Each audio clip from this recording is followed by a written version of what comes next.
And a pleasant good evening, everybody, and welcome into Bears All Access here on Chicago Sports Radio 670 The Score. We get you set for Bears and Buccaneers in Tampa, a rematch from last year at Soldier Field when Tom Brady and the Buccaneers were stopped by DeAndre Houston Carson and the Bears defense, and they win it 20-19. From there, the Bucs only got better and went on to win a Super Bowl, and the Bears finished a playoff team. And probably Tom Thayer needed that win to get to the playoffs. In fact, I know they did. So that turned out for the Bears. They did not go anywhere past New Orleans in the playoffs, but the Buccaneers have brought everybody back, and they're ready to go. We'll break that all down for you. We'll also talk to a couple of individuals. One, the veteran voice of the Buccaneers, Gene Deckerhoff, their radio analyst and play-by-play man.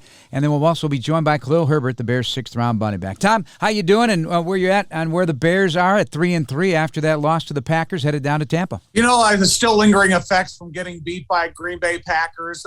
It's always a tough loss to take emotionally. But, you know, the more I think about this game, I think this is one of the landmark games in the history of the Bears. What do you mean by history? I'm gonna explain myself. I think when you go down to Tampa Bay and you're playing the Super Bowl champion, if you beat them, it's going to be one of the most talked about games around the NFL for weeks to come.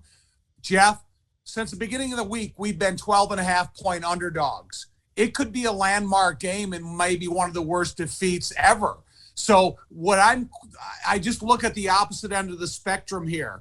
It could be one of the greatest victories in the history of the Chicago Bears, or it could be one of the most devastating losses in the history of the Bears because, again, I don't know how many teams I've been a part of that have been 12.5-point underdogs since the beginning of the week. All right, Tom Thayer, how do they go about doing it?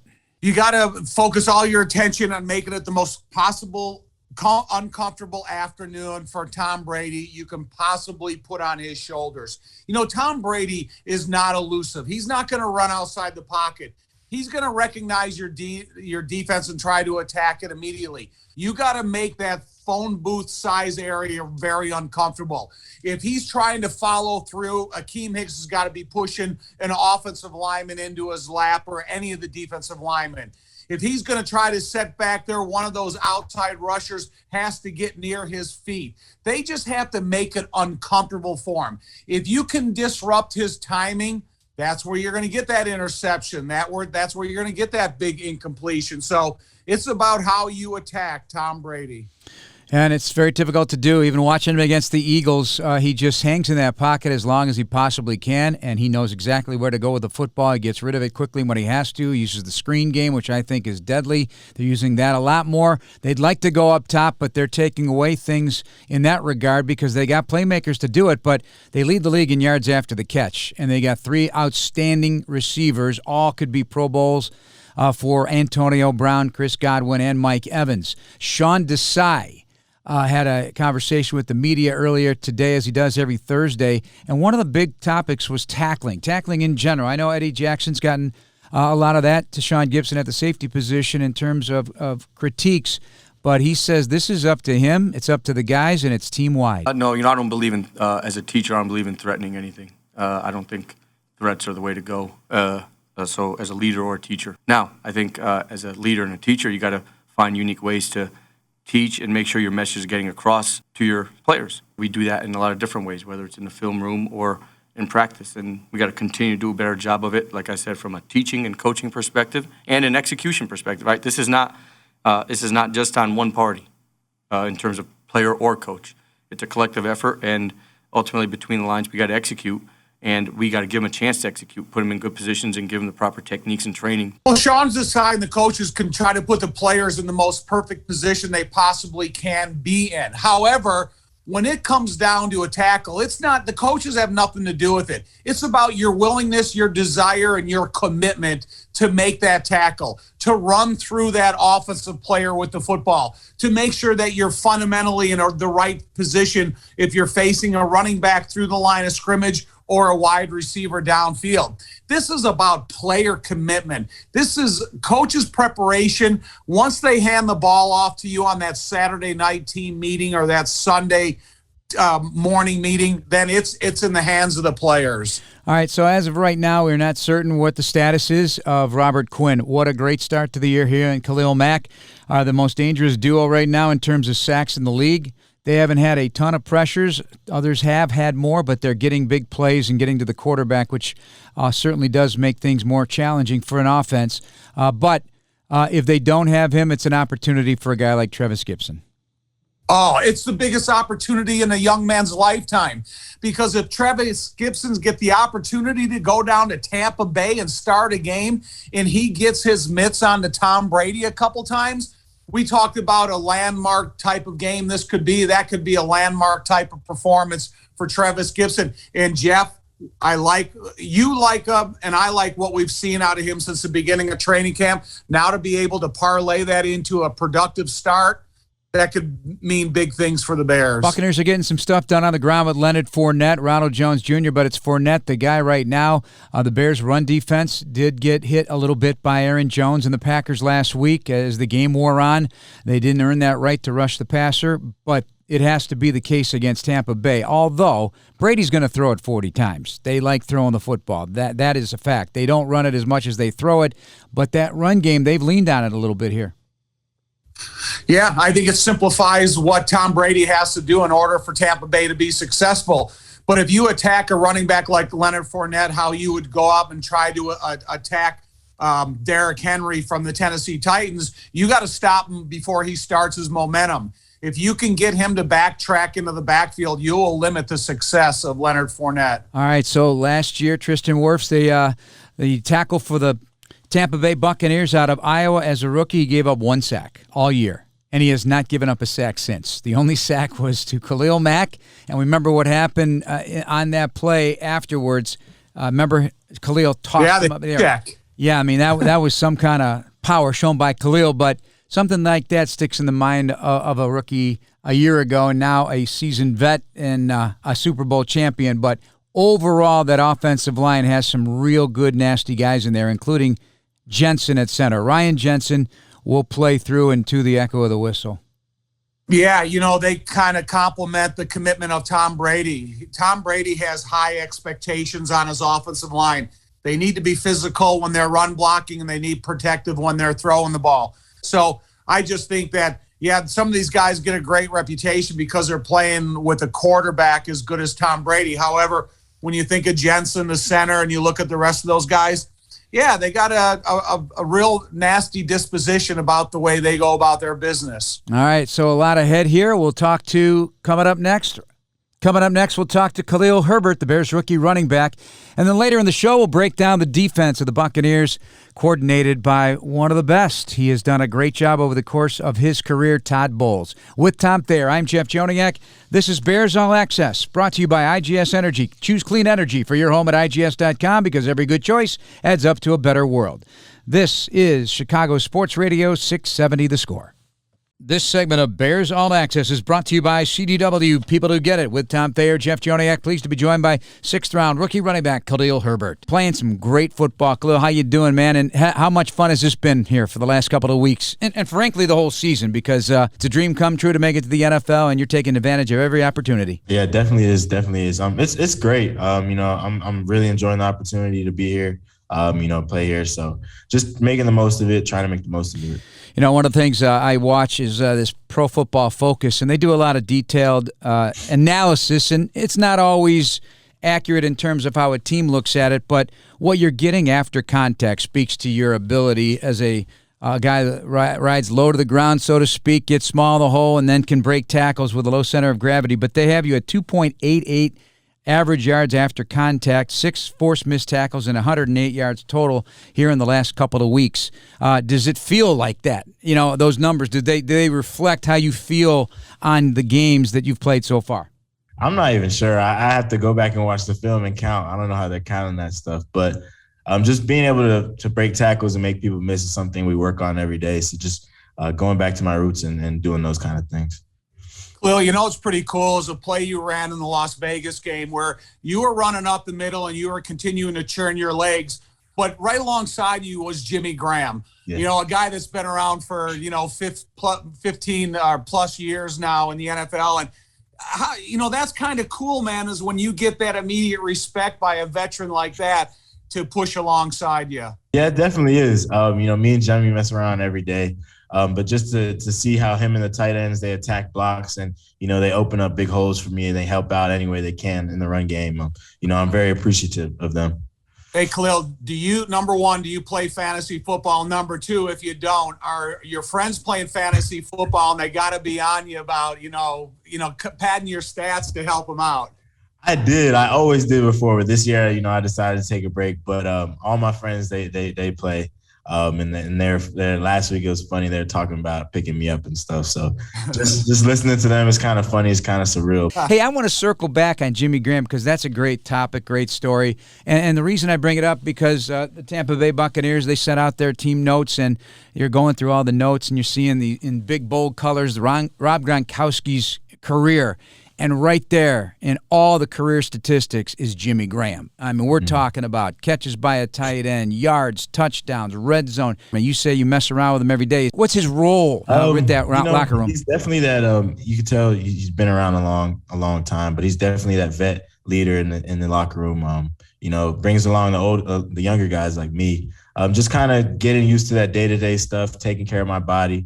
Kind of getting my mind right before the game.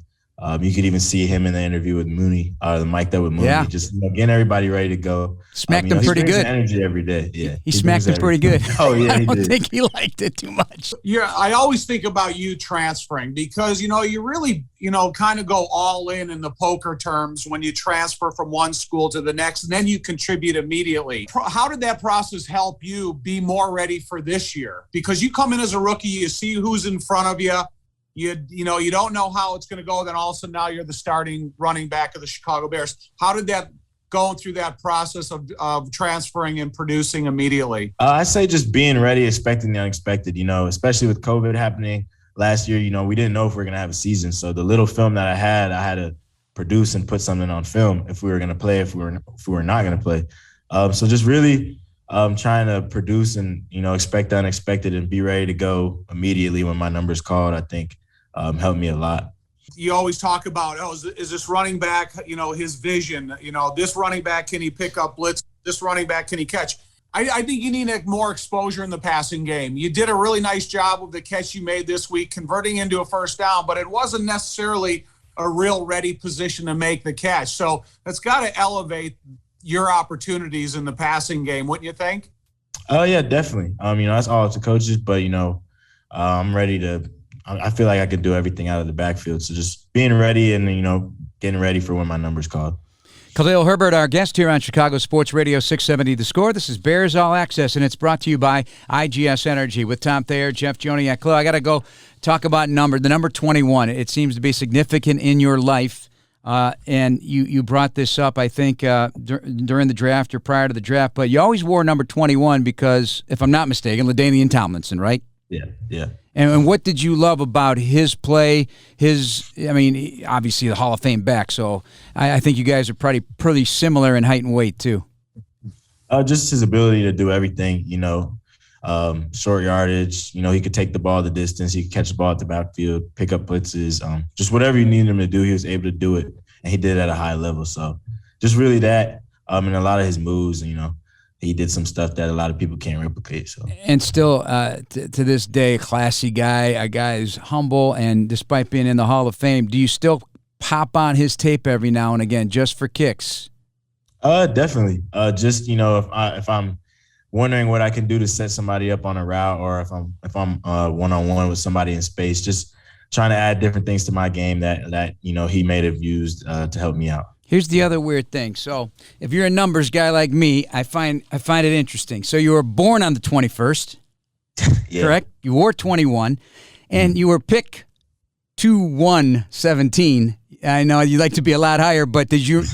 I bet you didn't even see that number buried in the 217. I didn't realize that one. But now you pointed out, it's creepy. So yeah, but why not wear 21 now? Somebody had it when I first got here, so, and I'm not really. It's still available.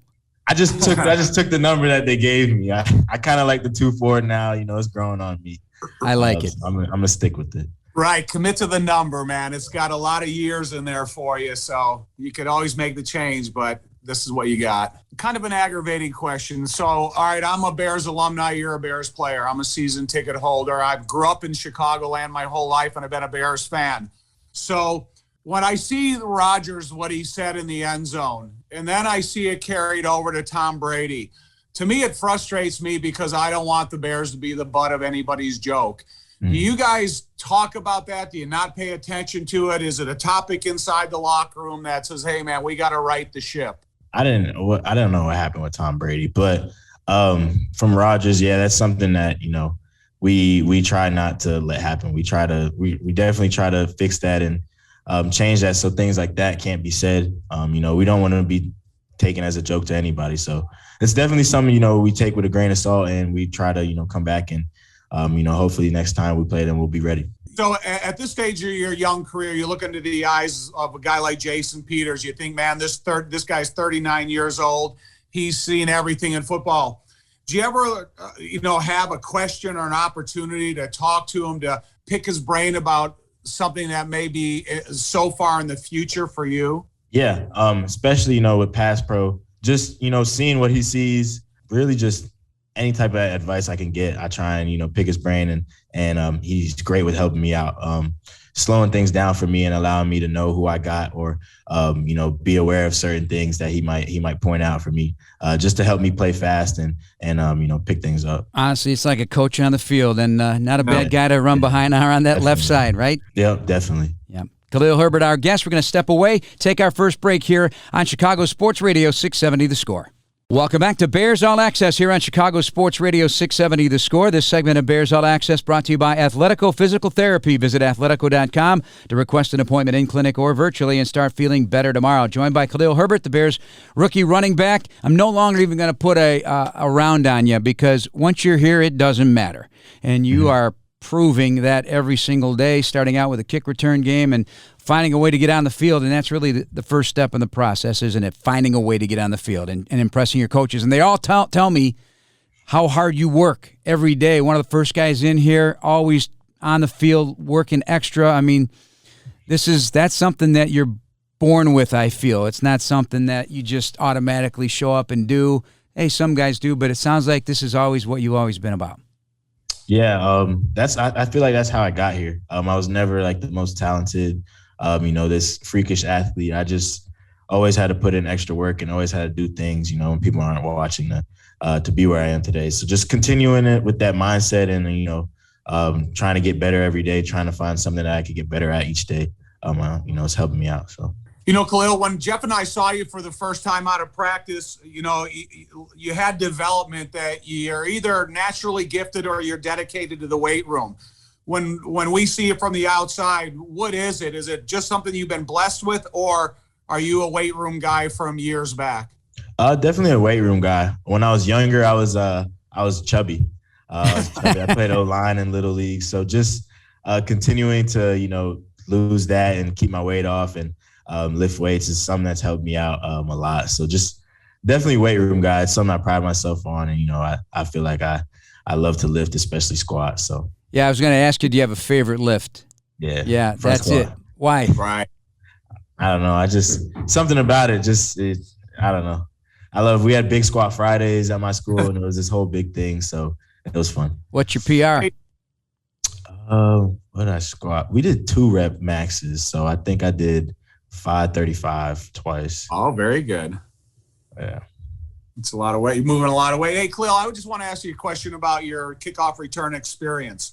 When I'm a football fan, so I watch a lot of college football, and nothing aggravates me more than the frequency of fair catches in college football on kickoffs. Yeah. So you really did. Your standard was set, man. If I got a chance to catch it, I'm going, which I think that's what we have grown to admire around here. What did you learn from that process? You were doing so well at it. Does it help you as a running back, or is it completely different than a carry from behind center?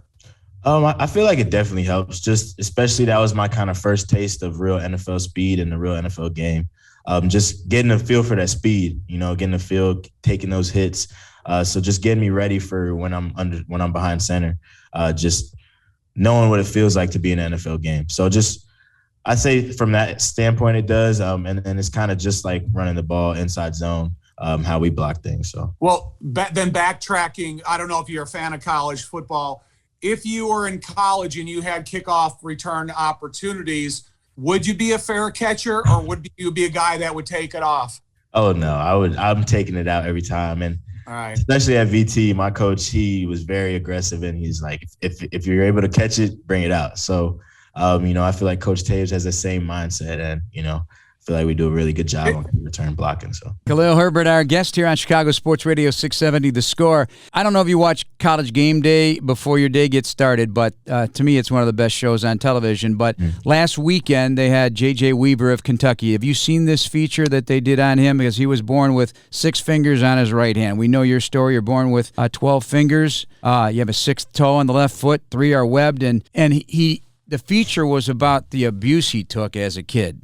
He was always heckled. He was bullied, and he said they used to call him an alien. So he went to an elementary school. Did you see this feature? I didn't see the feature, but I did see the picture. Yeah. So he went to an elementary school where one of the teachers there also had a similar condition, and I don't know what it's called. I can't pronounce it. Turns out 1 in every 1,000 births in the world, this happens. But it was to these 3rd grade kids who are also getting bullied. So my question, did you ever have to deal with that as a kid, how did you handle it? And what would you say to kids that have that same situation?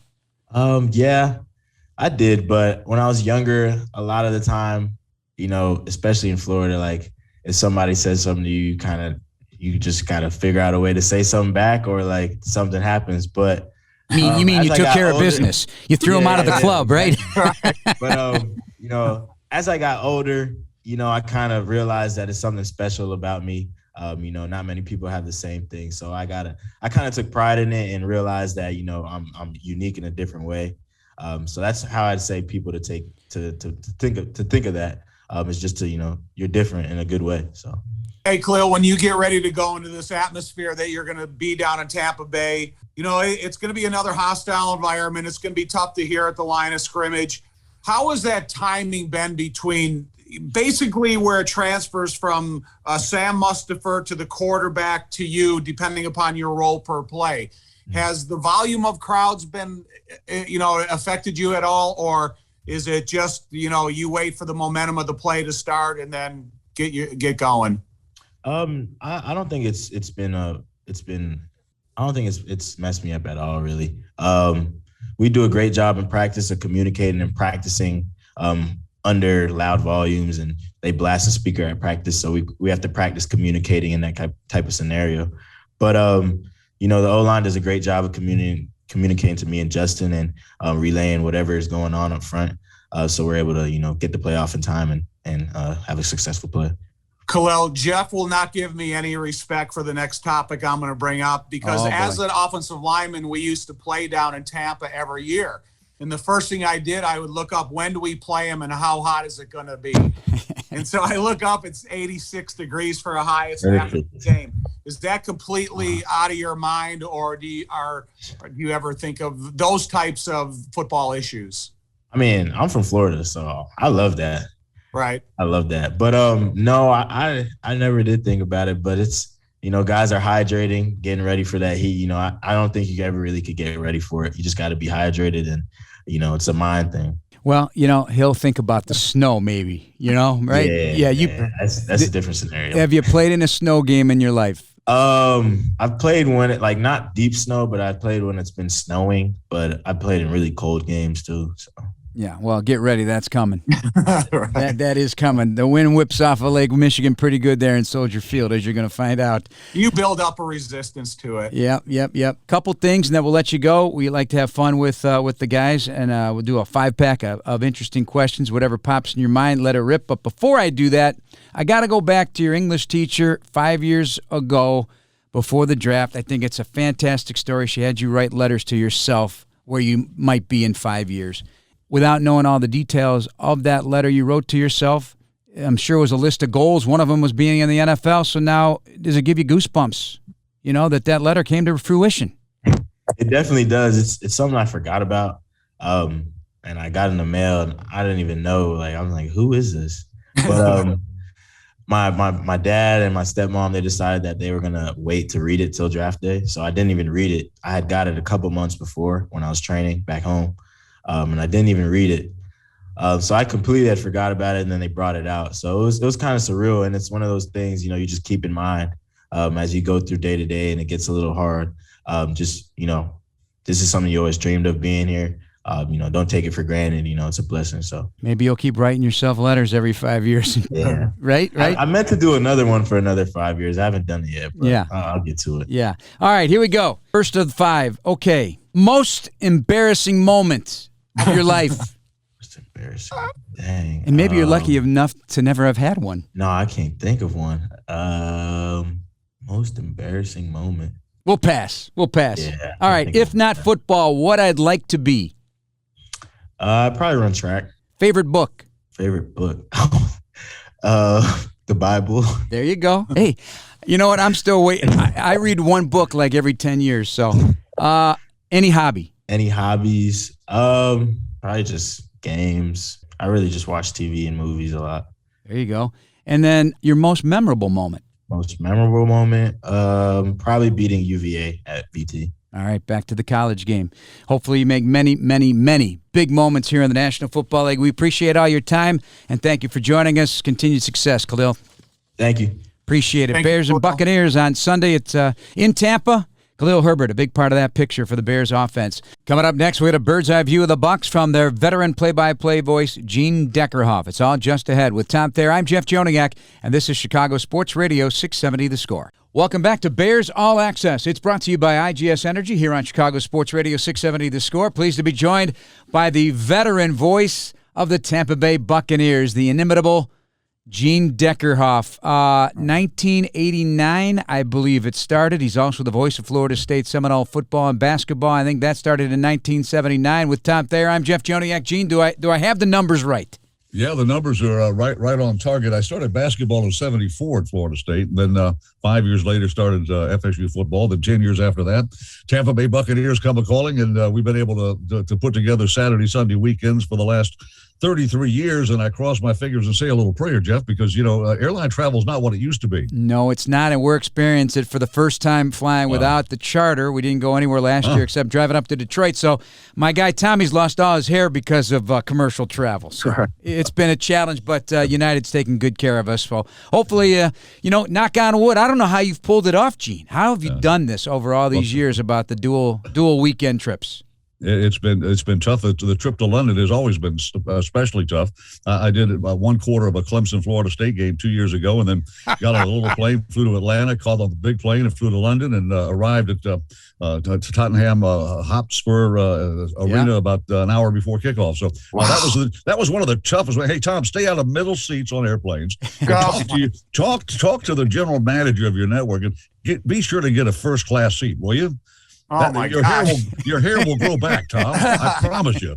No middle seats, first class, hair grows. When we think up here and we admire the Tampa Bay Bucs from far, I started the admiration, I think, in last year's defensive effort, because I think everything you want to hear about Tom Brady, Bruce Arians, and how great and the weapons you have on offense, I think the defense played such a huge role in winning that Super Bowl that – is that still the lifeline of your football team, even though you have Tom Brady?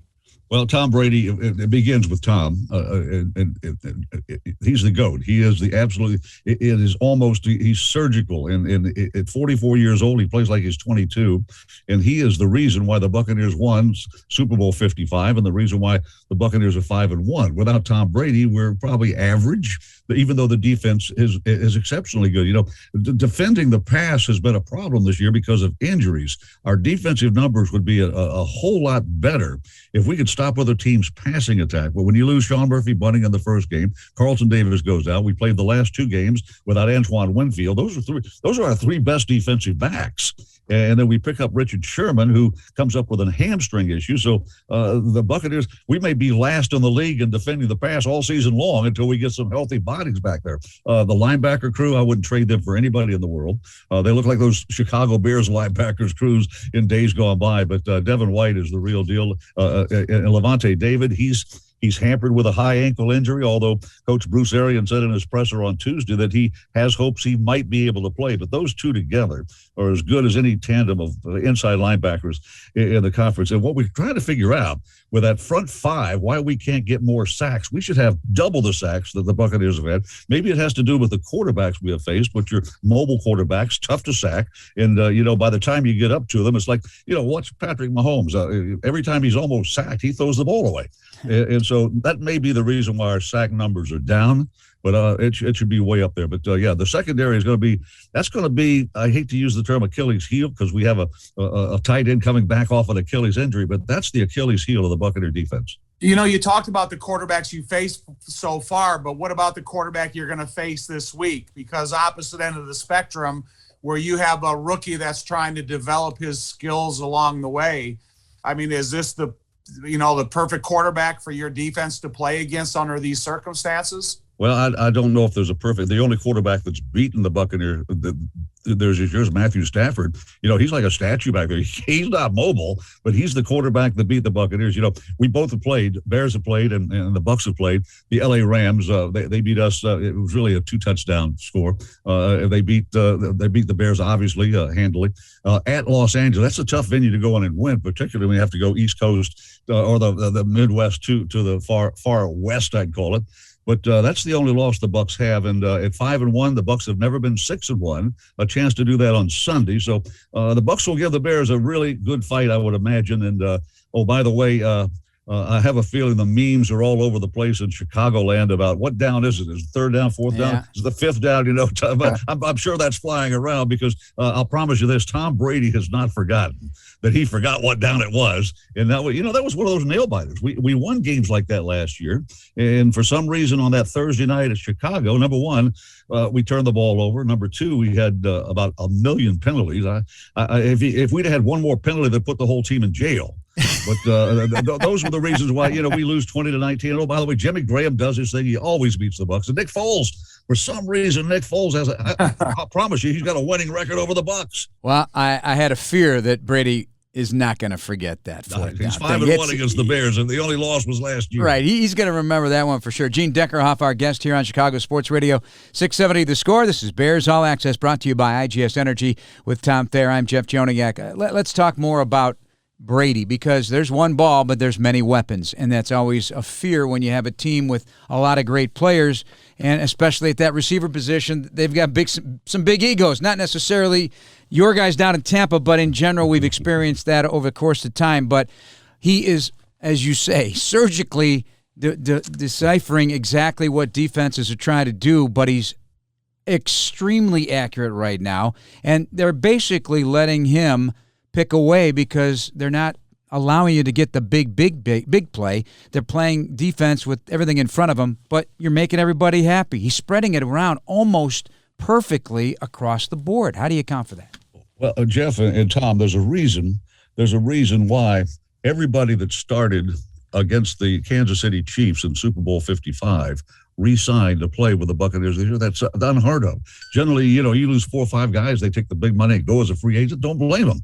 But everybody returned from the team that beat Kansas City and won the Super Bowl, and they want to play, one, for head coach Bruce Arians, and two, they want to play with a winning quarterback, and they feel like they got the right guy in Tom Brady. I agree with them. And about the weapons, think about this. Last year, going into the season, you didn't have Antonio Brown. You didn't have Lenny Fournette. Rob Gronkowski had committed, but he'd been retired for a year. And Antonio Brown was not. But those guys came around later in the season. The Bucs were 7-5 going into the bye week. And something happened, either the rest, the get away from the grind, maybe a little more work in the playbook. But the Buccaneers then went unbeaten throughout the month of December, ran the table in the playoffs, won the Super Bowl, and started this year with a big win, 2 big wins before we sort of stubbed our toe at Los Angeles. But this team is still, I don't think this team is playing at the level it played at to win the Super Bowl last year, but I think it's getting close. And you add those defensive players who had big plays defensively in our run to the Super Bowl championship, and then you get Rob back. I mean, Tom, I think, is still trying to find his way without having Rob Gronkowski in there. He was a much better quarterback when Rob was in there during that Super Bowl run than he has been without Rob Gronkowski. Rob had a rib injury in the LA game. Don't think you'll see him on Sunday, and I would be a bit surprised if he misses another game. But you can't fiddle around with fractured ribs and a punctured lung. Just take it easy, Rob. And all of a sudden, O.J. Howard is starting to get back into the flow of thing. Had a touchdown catch last week, and so maybe he can fill that tight end slot until we get Rob back. But big keys to the rest of the season is getting Rob Gronkowski healthy, getting that secondary healthy, and by the way, keeping Tom Brady vertical, upright, and throwing the football. We're facing two of the best sack artists in the league this weekend, and the offensive line's got to answer the bell. They've got to protect Tom Brady. Your running back position is kind of unique because Fournette came on and has really burst on the scene, especially this year. But Jones was a good running back last year. So most of the running backs that Jeff and I have seen so far has been kind of a two-headed monster. Or is this a one running back team? No, this is running back by committee. We even saw Giovanni Bernard run the football. He had been primarily a third down pass catching running back, but 2 games ago we had a chance to see him run the football against the Miami Dolphins. He had Blaine Gabbert at quarterback, and so the second unit was in there. But Gio, he can run the football. So I think that Rojo is the home run hitter. Leonard Fournette's the guy that's going to get you the first down. He's going to get you a touchdown when you need one, and you add up his yards. I mean, he's having the best game he's had since he left the best season he's had since he left Jacksonville. 565 all-purpose yards rushing and receiving combined. That's almost 100 yards a game. In the last 3, he's had over 100 yards from scrimmage in those ball games, and they've all resulted in Tampa Bay wins. So yeah, he is the guy that keeps Tom Brady safe in the backfield. He's a pretty good blocker. I'll tell you this, he's the best blocker of the running backs. So he's got a job to do to protect Tom, a job to do to run and score touchdowns. He's got 3 of them this year. And, by the way, get us another 120 yards total from scrimmage. And that's a winning formula for the Bucs. Keep get Leonard Fournette the ball. Playoff Lenny, we call it. Make this a playoff game against the Bears and let playoff Lenny go to work. So, Rojo's not going anywhere. He was drafted to be the primetime Buccaneer running back, and all of a sudden you got a guy that's hot. Without Lenny Fournette, the Bucs don't win the Super Bowl. Without Lenny Fournette, the Bucs don't even get in the Super Bowl. Rojo took a handoff and went 98 yards against Carolina last year. I'd like to see him do that again. Well, we wouldn't. We want to play some defense. Obviously. Gene, we're going to see you on Sunday. Always good to see you and good to talk to you, and good luck the rest of the way. Bucs Bears, it doesn't get a whole lot better. No, it does not. We'll see you in Tampa with Gene Deckerhoff, Tom Thayer. I'm Jeff Joniak. One more segment to go tonight in Bears All Access after this timeout on Chicago Sports Radio 670 The Score. Download the Chicago Bears app to play our new Predictor game, Risk It, brought to you by Bet Rivers for your chance to win $250 in free bets and a custom Bears jersey. With Tom Thayer, Jeff Joniak, our final segment tonight, we're going to focus on the Buccaneers defense and how the Bears and rookie quarterback Justin Fields will attack that defense. The Bears have run the ball as much as anybody in the league. I think 3rd in the league since the last 3 weeks in terms of rushing attempts. People don't run on the Buccaneers. They are 32nd in runs allowed over the course of this season so far. I don't know how you break that down, Tom, as if they don't want to run it. They haven't tried to run it. They fall behind, so they don't run it.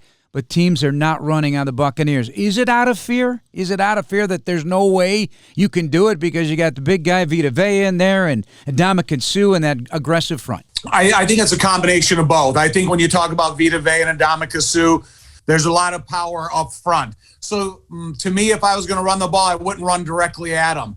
I would make him chase from sideline to sideline every play. I would have pitches. I would have sweeps. I would have immediate, on the line of scrimmage screens. So those guys are running and you're trying to create fatigue.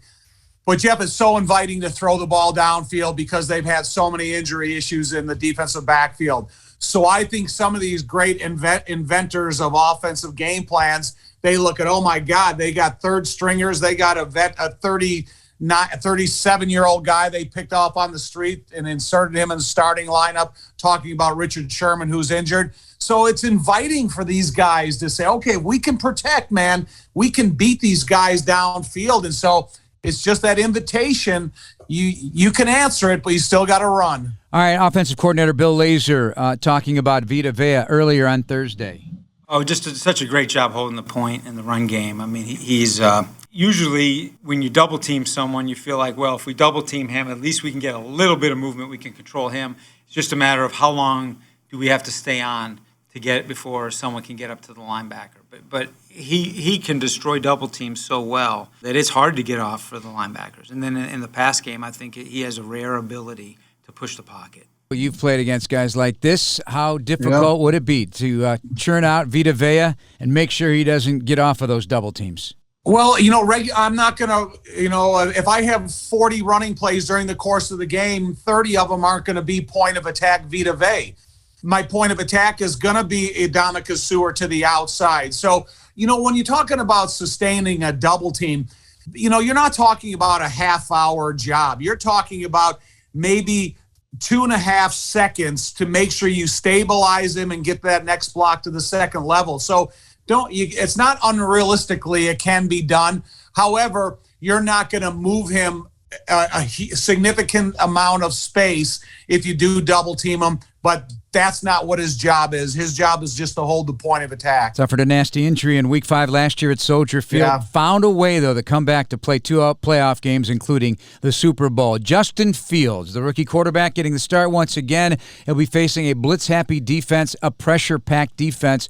And there is growth in areas of importance, according to Laser, with a rookie quarterback. The quarterback's opinion matters. It's just a fact. And there's veteran receivers, and they have the ways they've done things, but in the end, the quarterback has the ball in his hand and has got to be the one to trust it to throw it. So I think he's just, as he goes, has grown in his confidence and his ability to communicate it to the players. And I think that's been good to watch. I think his play speed over time just keeps getting better and better. And it shows up, obviously, in practice quite a bit. And sometimes on game day, we can check off boxes, and sometimes we see things that we still need to pick up the play speed, but that's the process. Everything is this incremental development that we all see and we understand it happening. But sometimes you have to match incremental development with the team you're playing. So if Justin Fields is not going to drop directly behind center for a majority of the passes and then get rid of the ball, he's going to have to use his athleticism, like the runs I say, and get outside and get away from Vita Vea. The protections they got to meet, moving pockets. That play that was so simple last week, that early bootleg to Cole Kmet. I would run that 5 or 6 times until they stopped it, until they figured out a way that they were going to, have a interruption of the success of that play. So to me, Justin has to be on the outskirts when he's throwing the ball. And I think it challenges these defensive backs who are inexperienced to cover even longer. Outstanding linebackers, the stellar play of Devin White, their tackle leader. Shaq Barrett has 4 sacks. Levante David working back from an ankle injury. Joe Tyron, a draft pick in the first round. Joe Tyron Shoyinka, he's shown some burst as well. Overall, Cole Kmet likens this front, Tom, to the Cleveland Browns. Yeah, obviously they both got really good defensive fronts. Tampa's best in the league at stopping the run, and that's something that we've been really good at. So it'll be interesting to see how that goes. And for us, it's just about as tight ends really affecting the front any way we can, whether it's chips or standing for protection to help Justin and things like that. So we just got to be active on the edge like that, and it should work out well for us. The other thing about that, too, Justin admits, yep, I got to be smarter about it when it comes to pressure. I can't take sacks that are going to result in, 10, 12, 13-yard losses against a team like Tampa Bay. Well, if Cole Kmet in the tight end position is going to compare Cleveland defense to Tampa Bay defense, the tight end position really didn't come alive until the next game. So I'm interested to see how the Bears coaches incorporate the tight end position in blocking the Tampa Bay Buccaneers, because to me, Todd Bowles is one of the most creative defensive coordinators in the league, being able to use the multiple facets of talent he has in that defense. I know he's hindered because of the defensive backs, but creativity up front, he's still one of the tops in the league. And they got to score points. It's a big emphasis. It always has been. It always will be. You got to score points to win games. You can't count on a defense shutting teams out, no matter how good it may be. They're going to have some days when they're going to give up points, especially in this league right now and against good teams. Matt Nagy's emphasized it. And Allen Robinson, even before the season began, way back in the offseason, he keeps reiterating the need for explosives, Big Tom. Those are plays of 20 or 25 yards or more. Being able to stay ahead of the sticks is definitely important, and I always think important, which I feel like we were able to do on some of those drives, and be able to get some explosive runs, able to get some explosive passes, and being able to kind of shorten the field in that sense, because, again, if you get an explosive run or pass, that's a fifth of the field, if you get a 20-yarder, so being able to get a couple plays like that, it really shrinks the field down, and you really start to put the pressure on the defense. Which Tampa's really good at. They get a lot of explosives offensively. But, it's about the Bears, and that's what they need. For Bears Game Day Live, my key to the game is explosive chunk plays, because I think if you could ever be invited to expose the speed that you have on your team, Marquise Goodwin, Damon Byrd, Darnell Mooney, and A-Rob for that matter, can you get multiple chunk plays, though, Jeff? It can't be one or two. It's got to be 5 or 6. All right, we'll break it down for you throughout the course of the rest of the week. You'll do so as well here on The Score, and we'll bring the game to you from News Radio 105.9 WBBM, starting with a noon pregame with Ron, Jim, and Jay. Tom and I take over the controls for the kickoff at 3:25. That's going to wrap us up for today's show. I want to thank our guests, Khalil Herbert, the Bears rookie running back, also the voice of the Buccaneers, Gene Deckerhoff. For our producers, Jordan Tredup, Dan Barilli, and the folks here at The Score, I'm Jeff Joniak. For Tom Thayer, thanks for listening, everybody. We'll talk to you on the radio Sunday. This has been Bears All Access, brought to you by IGS Energy on Chicago Sports Radio 670 The Score. Good night, everybody.